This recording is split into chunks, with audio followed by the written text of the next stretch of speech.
Diberkati banget ya setiap orang yang datang dalam nama Tuhan Yesus Kristus. Firman diberitakan, semua kami boleh mendapatkan makanan rohani terbaik saat ini. Amin. Pembacaan sabda firman Tuhan Bapak Ibu sekalian terambil dari 1 Yohanes pasal 3 ayat 17 sampai 18.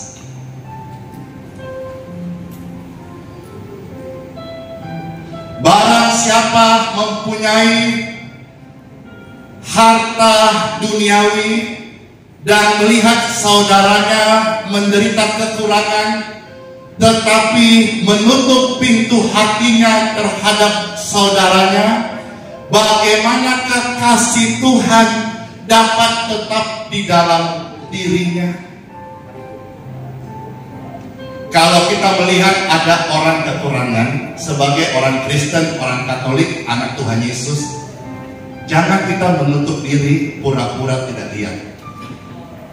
Saya minta maaf nih, dalam penglihatan yang saya lihat hari-hari ini, banyak orang Kristen, orang Katolik, anak Tuhan, apapun sebutannya, egois, serakah, tamak, mementingkan diri sendiri, memihak, tidak jujur. Firman Tuhan datang hari ini mengingatkan kita supaya kita tidak seperti itu. Kalau kita seperti itu, mari kita berubah hari ini. Ayat 18. Anak-anakku, marilah kita mengasihi bukan dengan perkataan atau dengan lidah, tetapi dengan perbuatan dan dalam kebenaran. Kita harus menjaga tutur bahasa kita, kasih, mengampuni, sopan, kata yang membangun. Tetapi kasih kita ucapkan 1000 kali itu jauh lebih mudah daripada praktek kasih 1 kali. Hendaklah kasih dalam kehidupan setiap orang percaya tempat ini bukan hanya sekedar perkataan. Istilahnya yang beken bilang begini, jangan kita itu NATO, no action, talking only. Tapi mari kita betul-betul mengasihi dengan perkataan disertai perbuatan di dalam kebenaran. Jadi ketika Pastor dapat berkat dan membagikan berkat ini, saudara-saudara, ini sebetulnya banyak dan syarat kaya nilai-nilai moral yang luar biasa yang di dalamnya ada firman Tuhan. Supaya kita mau menjadi pelaku firman Tuhan. Lebih berbahagia itu memberi daripada menerima. Alangkah indahnya kalau tangan-tangan orang percaya yang diberkati itu di atas. Memberi, tapi memberi tidak boleh dengan sombong. Suatu hari saya ajak orang-orang bermain. Saya melayani Tuhan. Saya tidak sekolah tinggi, tetapi saya belajar untuk supel, ramah. Dari sekian pelayanan ada yang kau percayakan, satu hari saya ajak bermain. Semisal di depan ada pangkalan ojek gitu ya. Jadi saya hampir tiap hari, saya kalau celana pendek, saya itu pasti bawa uang, saudaraku. Saya pasti bawa uang. Uang ini untuk saya bagi-bagikan setiap hari. Boleh cek wakar security setiap hari. Di sini pernah ada yang merasakan berkat Tuhan saya bagikan? Angkat tangan. Banyak.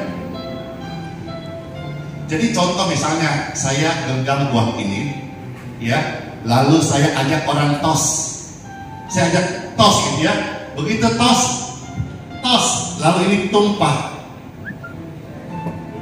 Orang ambil dari atas.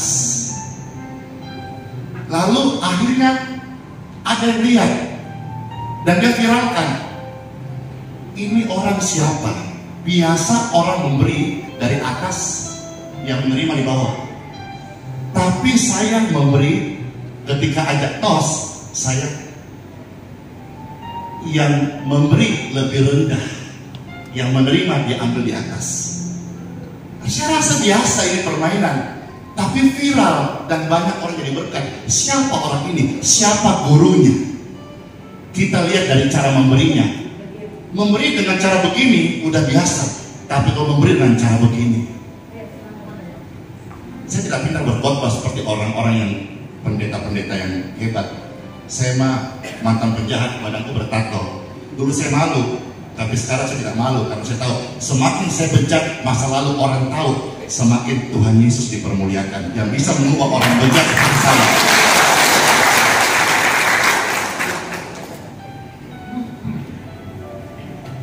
Marilah kita menerima sesama kita dengan kasih. Orang kekurangan itu adalah ladang kita untuk menyatakan kasih. Orang sakit, orang susah, orang lagi dalam kondisi miskin, bukanlah alat untuk membuli, tapi itu adalah sarana kita menjadi terang Kristus di sana. Hati-hati gereja Tuhan. Saya tadi temanya tadi pagi memang agak keras. Saya rasa kalau orang tidak jaga hati, bisa mungkin ada yang marah sama saya. Tema tadi pagi saya katakan bahwa gereja yang diberkati adalah gereja yang memberi, bukan meminta-minta, apalagi meminta persembahan.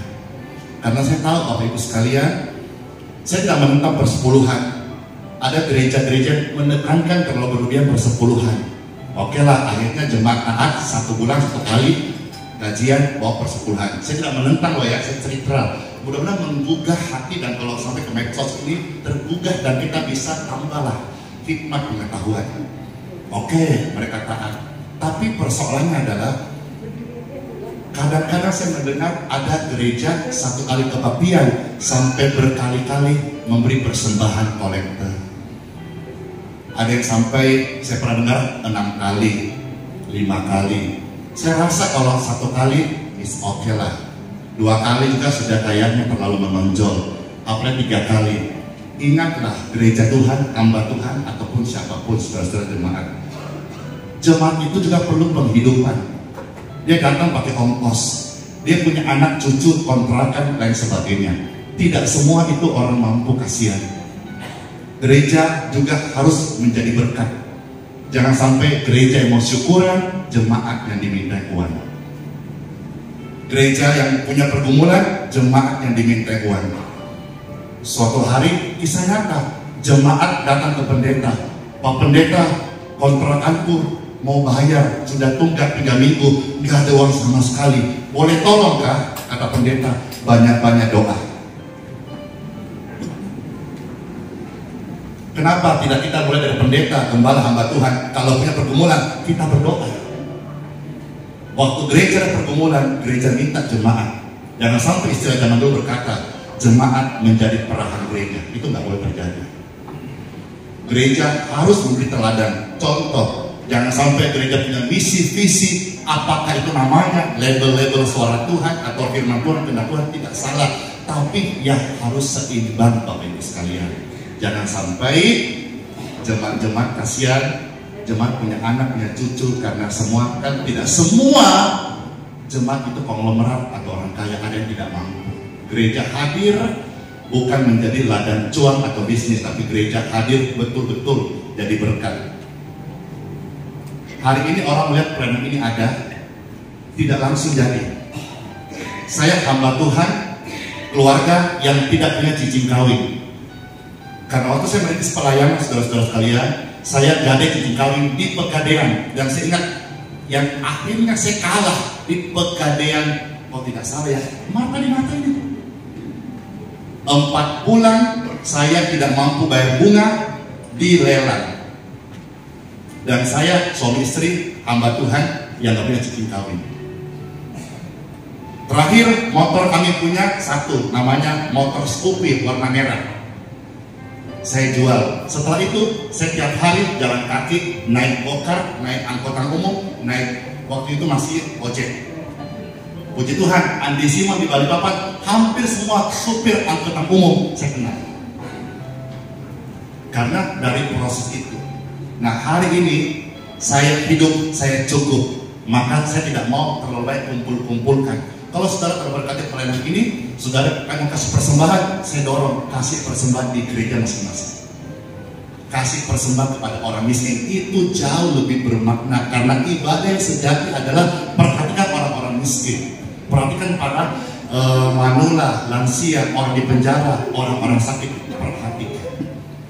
Ya, karena di mana hartamu berada, di situ hatimu berada. Kalau kita hanya mikirkan menyimpang kekayaan hati-hati. Lukas 12 ayat 15 berkata, waspadalah, karena hidup manusia tidak tergantung dari apa yang dia miliki, tidak tergantung harta apapun yang dia miliki. Kalau hari ini Tuhan ambil engkau, jiwa mau kemana?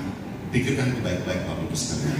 Lanjut yuk, kita lihat sekarang Lukas 12 ayat 33 sampai 34. Injil Lukas pasal 12 ayat 33 sampai 34. Di sini firman Tuhan Yesus agak ekstrim ya. Nanti saya coba jelaskan sedikit. Jualah segala milikmu dan berikanlah sedekah. Buatlah bagimu pundi-pundi yang tidak dapat menjadi tua, suatu harta di sorga yang tidak akan habis, yang tidak dapat didekati pencuri dan yang tidak dirusakkan ngengat. Karena di mana hartamu berada, di situ juga hatimu berada. Nah, kadang-kadang hamba Tuhan jelaskan terlalu ngepleng, akhirnya juga orang tidak bisa melakukan begini. Firman Tuhan berkata, jualah segala milikmu. Kasih ilustrasi. Tuhan berkata di Matius pasal 5 bahwa ketika ada orang menampar pipi kirimu, apa kata firman Tuhan selanjutnya? Kasihlah pipi. Pada hafal loh, hebat loh, pada hafal firman Tuhan loh. Ketika ada orang tampar pipi kirimu, kasih. Ini dihafal aja atau dipraktekkan? Saya sering lihat begitu loh, orang-orang mengampuni.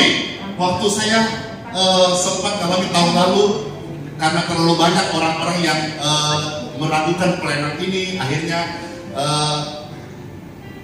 saya mau kasih pelajaran kepada satu oknum di YouTube. Akhirnya masuk dari tersangka orang itu. Rame-rame termasuk banyak hamba Tuhan kenalan saya, kodong yang bertahun-tahun main di Balikpapan, ikut menyerang saya. Saya bilang tidak, Andi Simon tidak mungkin mau mencelakai orang. Kalaupun hari ini terbukti dia menjadi tersangka, itu saya mau mendidik dia. Jangan dibela-bela, nanti prosesnya setengah matang itu tidak bagus. Akhirnya berdiri membela, ya sudah, akhirnya sampai titik di mana dia akan masuk penjara. Saya datang, saya berkata, saya memberkatimu, ini uang tiket, pulanglah, dan saya mengampunimu, saya cabut perkaramu. Tapi ternyata saya lihat hari-hari ini orang-orang yang sempat juga salah mengerti dengan saya, hari ini dia ada masalah, dia marah-marah dan melaporkan di polisi. Jadi saya bilang dalam diri saya, Andi Simon, kamu kalau khotbah jangan kencang-kencang, ya, jangan terlalu kencang-kencang seolah-olah hadir ini orang berdosa semuanya, kau paling suci. Jangan Andi Simon, kalau kau khotbah itu pelan-pelan saja, mikir baru ngomong, jangan ngomong baru mikir. Ya, sampaikan firman Tuhan yang dimana kamu juga bisa melakukan. Kayak tadi kan saya senang khotbah begini karena saya pertama-tama lakukan dulu baru ajarkan. Jangan sampai kita terus ajar kita lupa melakukan. Dan kalau khotbah di Simon pelan-pelan, kenapa? Jangan terlalu bersemangat kamu khotbah, tapi hidupmu belum jadi berkat di sekitar kehidupan nyata, paling tidak di lingkunganmu. Nah, ayat yang tadi, ketika ada orang tampar pipi kirimu, kasih. Betulkah begitu? Bisakah begitu? Sanggupkah? Wajah-wajahnya kayak gak meyakinkan saya. Tapi begini, saya coba bantu saudara untuk bisa memahami. Begini aja deh, ketika ada orang tampar pipi kirimu, cukup jangan balas. Nggak usah kita sok-sok hebat. Kiri, kanan lagi. Habis kanan, bogemku melayang. Enggak, saya beritahu yang praktisnya ya. Kalau ada orang tampar pipi kiri mau pipi kananmu, dengarkan. Cukup, nggak usah balas. Kamu udah menjadi pemenang dan kamu sudah menjadi pelaku firman. Lebih baik firman sederhana mendarat kita bisa lakukan daripada kita menghafal firman tapi hanya ngomong tapi tidak ya. Jadi kalau ada orang tampar pipi kiri luka atau di kanan muka apa? Tidak usah balas saja, itu udah keren banget. Jangan berlagu, kurang lagi nih. Nah, sama ayat ini. Mungkin kita berkata, Tuhan, saya disuruh jual harta. Oke, saya bantu jelaskan. Begini, kalau engkau belum bisa menjual segala milikmu bagi orang miskin, paling tidak begini, apa yang ada padamu bukan punyamu sendiri, ada hak-haknya orang miskin, bagikan kepada orang miskin. Saya suka ayat hafalan saya 2 Korintus 8 ayat 9. Kristus dari surga yang kaya rela menjadi miskin supaya kamu menjadi kaya. Tetapi jangan berhenti kata itu, ada rema supaya kamu juga berkorban, supaya kalau kamu kaya sukacita, kamu juga suka berbagi, suka memberi, kamu dapat berkat Tuhan. Jadilah teladan. Amin. Karena di mana hartamu berada, di situ hatimu berada. Jadi ternyata Bapak Ibu sekalian, saya baru tahu dan saya bagi hari ini, ternyata aset harta Bapak Ibu miliki itu bisa ditransfer ke surga loh. Gimana caranya? Berkati orang-orang yang tidak mampu. Kalau kamu hanya kumpul harta di dunia, nanti meninggal, anak-anak kita nggak didik benar, nanti jadi tempat pertikaian. Maka saya ajar kepada anak-anak saya dan saudara yang dengar, orang tua, yang paling penting kita bukan wariskan harta atau aset yang berlimpah. Yang utama sebagai orang yang beriman, kita wariskan cukup 1 juta kepada anak kita. Singkatan dari setia, jujur, takut akan Tuhan. Di mana mereka hidup itu, mereka pasti akan bisa jadi berkat. Amin.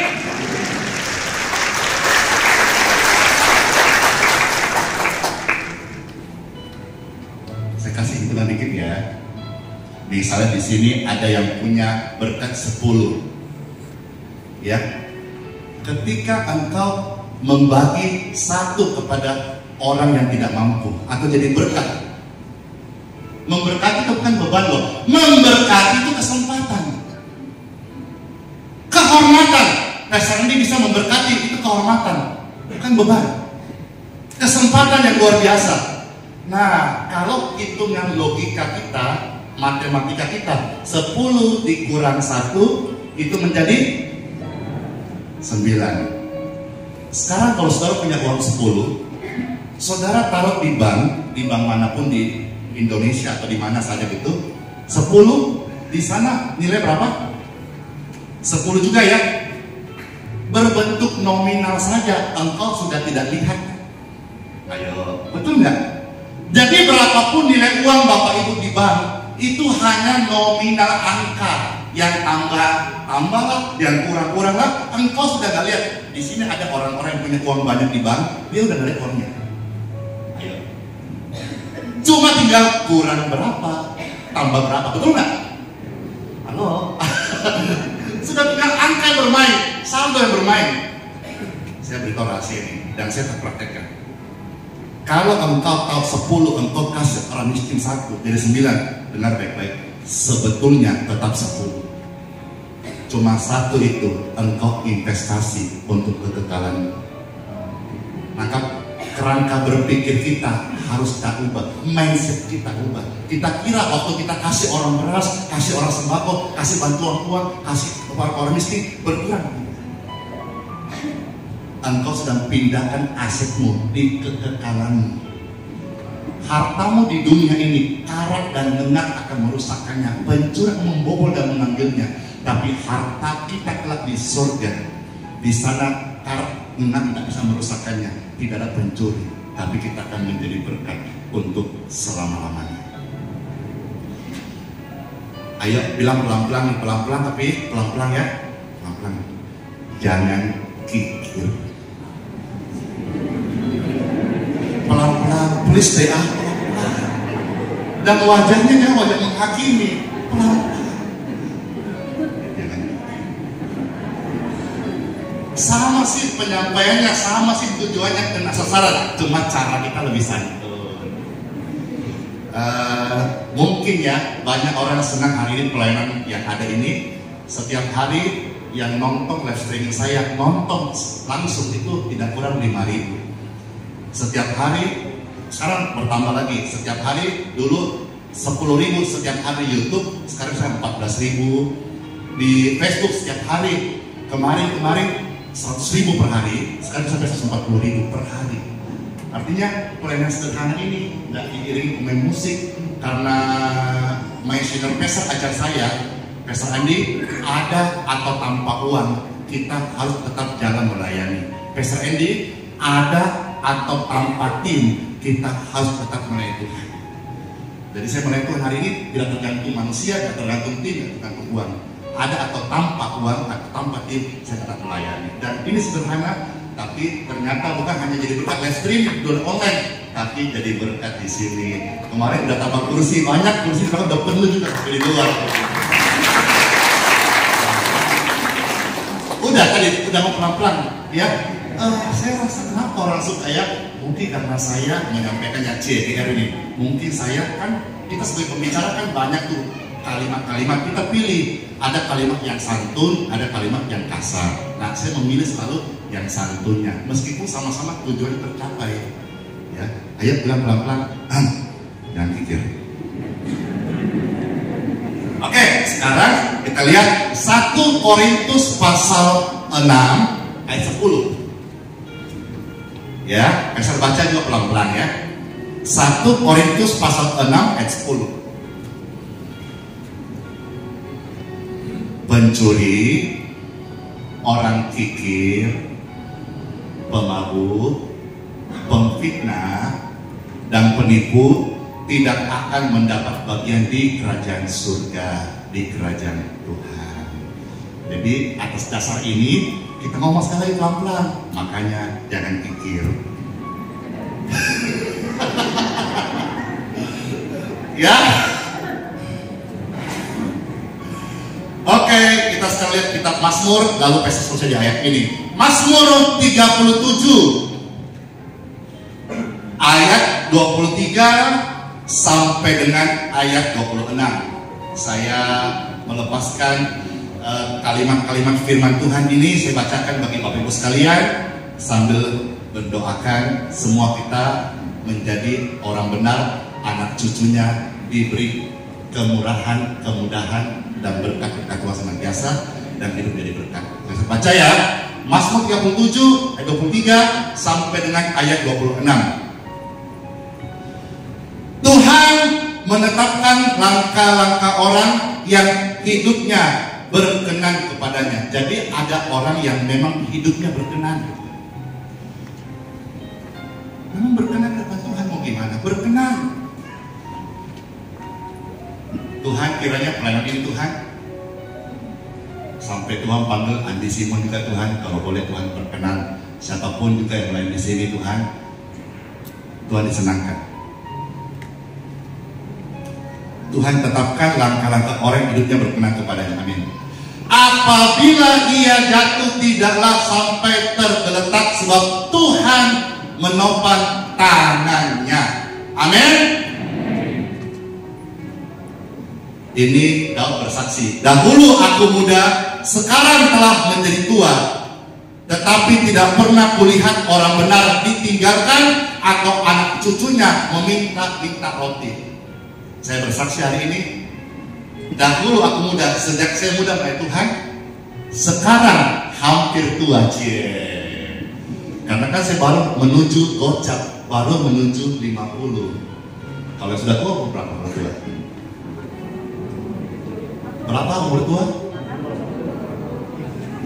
Jadi nanti jika Tuhan izinkan si umur sudah 70, menurut saya dahulu di Simon muda, sekarang udah tua, 70 tahun nanti si ngomong.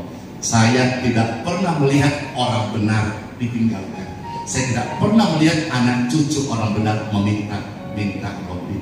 Daud bersaksi sejak muda sampai dia tua, tidak pernah dilihat orang benar ditinggalkan, tidak pernah dilihat orang benar anak cucu minta roti.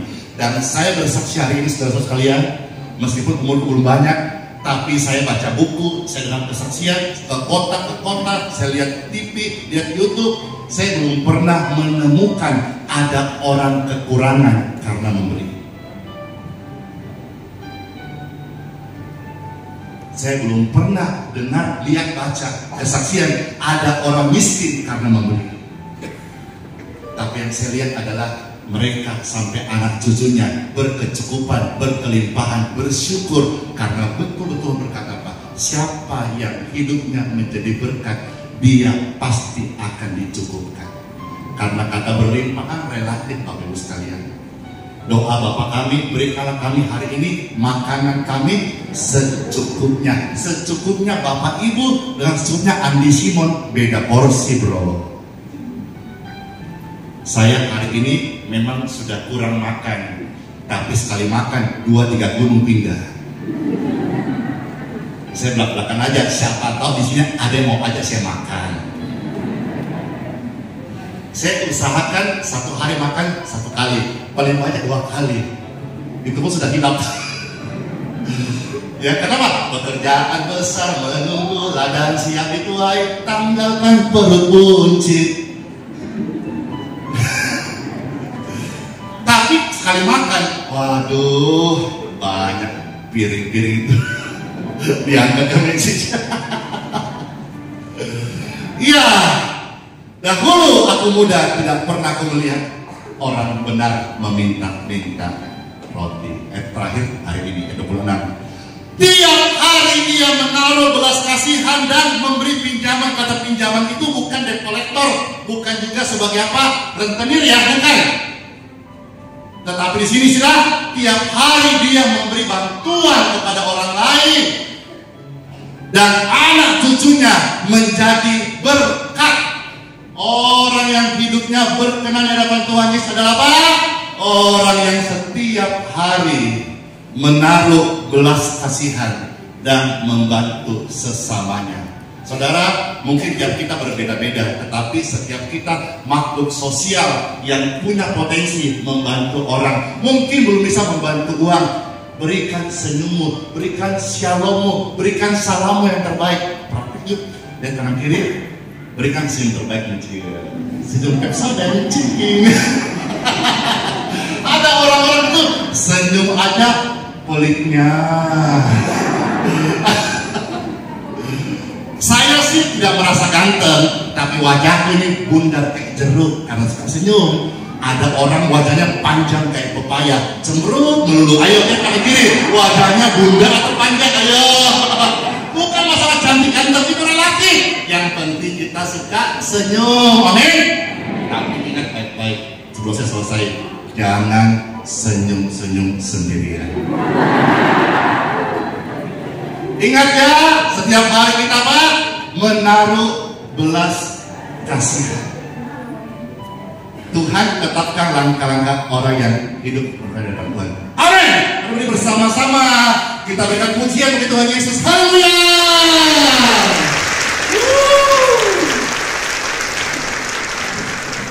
Tuhan menetapkan langkah-langkah orang yang hidupnya berkenan kepadanya. Amin.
Itu daripada pertemuan kita hari ini, Bapak Ibu sekalian terkasih, pulanglah engkau sekalian dan bawalah berkat rahmat anugerah kasih setia dari Bapa Surgawi.